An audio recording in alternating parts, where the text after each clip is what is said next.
why would you choose Airtable over a purpose-built tool? Today we have Kelly, our Director of Client Experience at Optimize IS.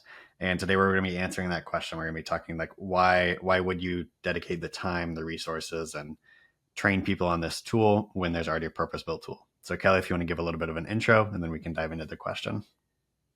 Yep, thanks, Ben. Kelly Williams, Director of Client Experience here at Optimize. The reason we're talking about this subject today is prior to joining Optimize, I ran security PMOs at a couple of different companies and did a lot of security program reporting at a holding company. So I've dealt with some of this and I've used a lot of different tools. I would say over 5 years managing PMOs and 8 years managing security programs. That makes sense. And in those, trying to get an idea of like the size of the teams that we're using this, because a lot of our Airtable builds right now, they're anywhere from like 5 people, 10 people, all the way up to like a few hundred people. Yeah, different instances. I had completely different sizes of teams. Where I worked at a holding company, I was the security program manager with a team of one myself. And I reported to the CISO, and I worked with a lot of other stakeholders, but from a managing all of the individual items and being able to report, it was fairly much just me. Versus when I went to a publicly traded company and I ran the PMO, I have 4 project managers on my team directly, and companies change in size over time, but at our peak, we had about 170 people in the security team. So, big difference between scale of who needed to touch the system and report on it. And also in other cases, even individuals that weren't part of the core security team did have components or, certain milestones or tasks related to the project. So it even kind of expanded out past that sometimes. Okay. So as you're evaluating software though, you would account for the team size, and really it's what we'll be talking about today. Like if you have a smaller team or a very large team, this will be very applicable because you have trade-offs for both, or you have experience 100%. in both as well. So if we want to jump into it, if you want to talk a little bit about why would you build something in Airtable versus if you have some of the things that you could go to in a personalized tool like Monday.com, for example, or Asana. Yeah, so I've used in different probably levels of depth a lot of the different tools that are out there.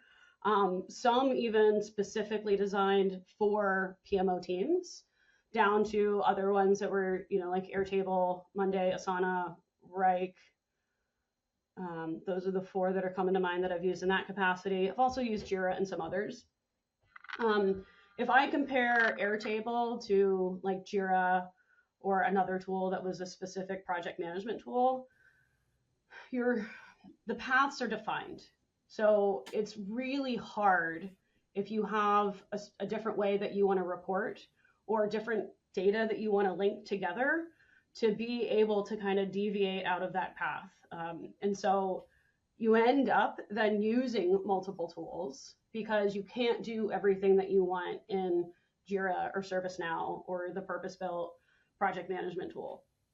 So that I kind of separate them into 2. So that's one, and that's where people then end up usually doing everything in PowerPoint because there's no way to actually relate these 2 data points together. Others, if we think of, hey, I'm starting from scratch and I know I want to build my own, and do I want Airtable or Monday or Asana or Wrike? So I used Airtable for 4 years, 3.5 years as, the end user, the builder, the trainer, the team lead, making sure all my stakeholders were happy, whether they were individual contributors all the way to executive leadership. And then I went to a different company and had different tools available. And the limitations that some of the other tools had really opened my eyes into the power of Airtable. A lot of these limitations I found to be things that you notice the second day, right? So if I log in and I haven't played with either, I'm like, oh, Monday or Asana or Wrike seems like super easy to do. And I guess it can be if all you're doing is like an individual task tracker. But if you have more detail that you want, different things that you want to calculate, automations that you can customize when different things happen or when you're alerted on different things, I just don't see that there's a comparison with Airtable to some of the other tools.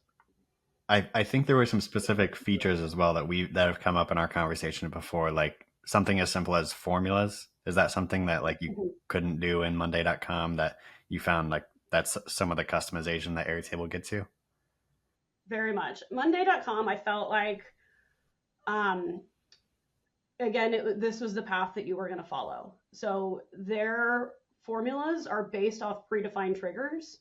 And if you want to build it off a different trigger or a combination of formulas, or you're getting to, you know, after you start to see the power of Airtable, that's when you start to see like, ooh, I need to connect this data to this data.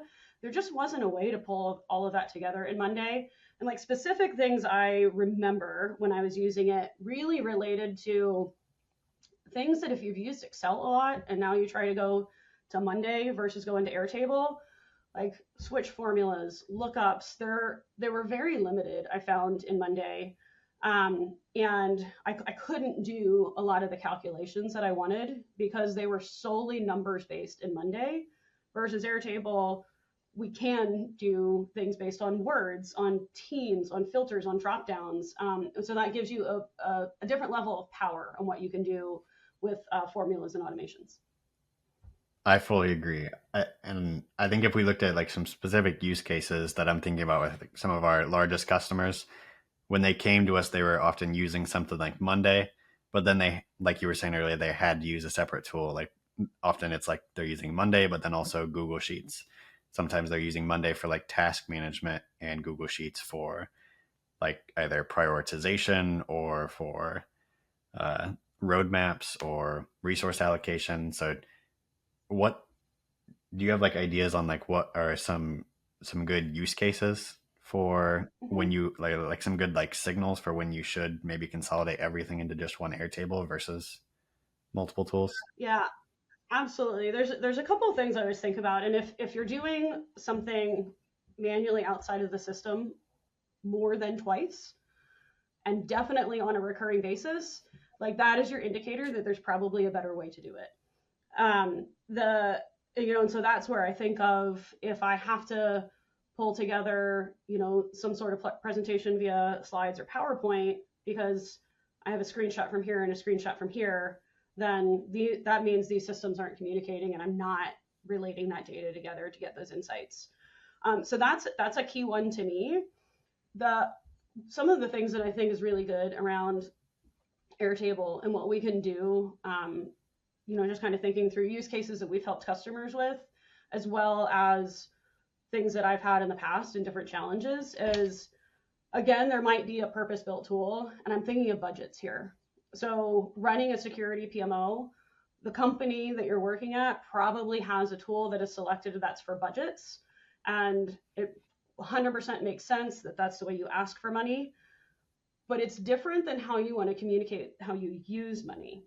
So if I don't have to manually over here report on here were my budgets and then here's how I'm using my money to be able to communicate the effectiveness internally at our team level, that like solves a manual problem for me. So there's different ways within Airtable that we can pull that data in on a recurring basis without pushing manual buttons over and over again or recreating or retyping.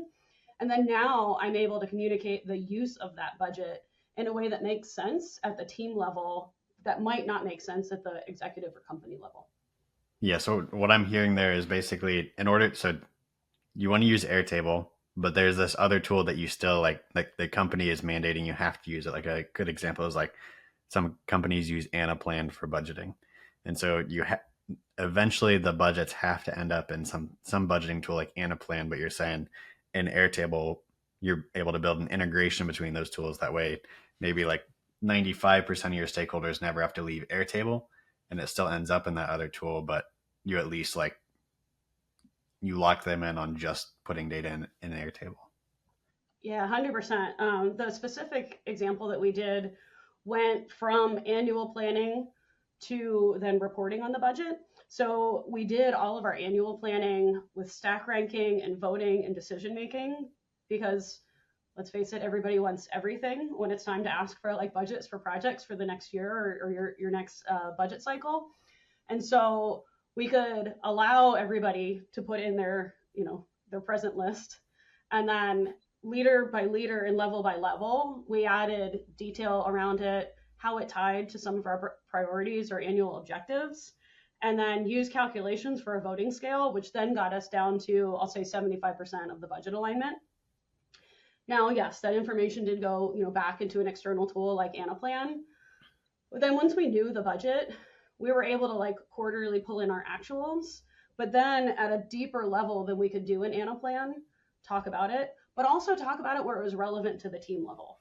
When you're just talking about software licenses or, people cost or training cost at this big, 200 people or even 15 people level, it's kind of hard to understand, where is that budget going, and is it getting us where we want to be along our cycle. But when you allow it to go deeper, when we could pull it into Airtable and align it to the projects, and then our projects drove, our success over time, whether it's short term or long term, then it was really easy for individuals that probably can't always conceptualize a budget to understand why managing the budget to the project or to the initiative is really important. So it really helped like bring together people at different levels that may be separated from the budget to understand its relevance to themselves, but also for like a leader's perspective to focus on their information at a detail that they could adjust without, affecting overall other tools. Yeah. So to tie us back to our question, I'm just thinking through like, what are some of like if you use these other tools, you're like, without a doubt, you're going to end up using also something like Excel or Google Sheets on a day-to-day basis. So the biggest thing that comes to my mind, because even like sometimes if I build two Airtable bases, I'm constantly context switching between them. I feel like eliminating the context switching is one of the biggest time savers for me when I don't have to go into multiple tools for really similar processes. Could you see other benefits? I guess there's probably also cost, but what would be the big benefits of consolidating everything into Airtable? Some of it is, yes, there's definitely cost. Some of these external tools like budgeting, their licenses are very high. And again, now we're looking at if I need to have access to 5 different tools, that's 5 different licenses for me. Mm-hmm. But if we can pull that information in or find a way for me to do my 5 different things, my Airtable license does those 5 things because we're not limited to a software type or a workflow type. It's, whatever you can dream up and build in Airtable. Yep. And so that's one. Another one that I think of from like the context switching really comes up to like the leadership level. And so since we were talking about budgeting and we're also talking about PMOs, what I had built in some cases was to give some of that granularity to individuals in leadership. Maybe some components of our budget or our people management are over in a base that's separate from some of the other teams. And then the teams and the projects are all in a given base where people are working with the interfaces, working across, bidirectional syncs, so you don't have to go in and out. And so at that leadership level, I might have a whole collection of things that I've built across my ecosystem that now I'm able to pull together and then pull it into one interface for them. So they're able to go through, if I think of like how I've reported on monthly and quarterly basis, here's our projects, here's our budget, here's our people. But having them not go into 3 different tools or even like 3 different areas really makes it easy to kind of pull all of that together. Yeah, so I think this ties really great into our next topic, which is basically, from what I'm hearing, it sounds like there's like so many different things Airtable could do. It could maybe take out some of the budgeting workflows. It can do this project, program, portfolio management. So I think the next question is basically like, well, what are some of those other workflows and what can Airtable do? Like what should Airtable be doing for someone in a PMO type role? So I think that's what we'll talk about in our next video. So if you want to learn more about that, click the video in the end screen. It should like pop up in the middle of the screen. Click on it and we'll jump right into that question.